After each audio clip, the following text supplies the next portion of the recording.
Globus va xaritalardagi koordinata chiziqlari nimaga kerak va qanday ishlatiladi? Bu koordinata chiziqlari yer sharining har qanday nuqtasini atigi ikkita raqam bilan aniq belgilash imkoniyatini yaratadi. Ishlash prinsipi esa shaxmat maydoniga o'xshaydi. Aytaylik F5 deb aytilsa, qaysi katak haqida aytilganini darrov bilamiz. Gorizontal chiziqlari kengliklar deb ataladi, vertikal chiziqlari esa uzunliklar deb ataladi.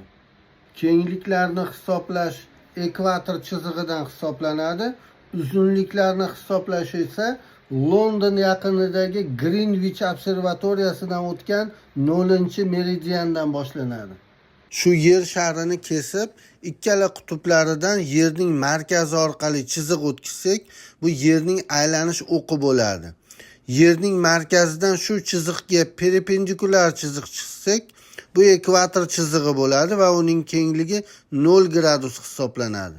Endi yerning markazidan ekvatorga nisbatan 15 gradusli burchak chizib, tutashgan nuqtadan ekvatorga parallel chiziq chizamiz.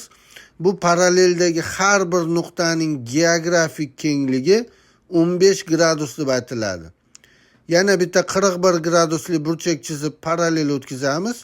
Bu chiziqdagi har bir nuqtaning geografik kengligi 41 gradus.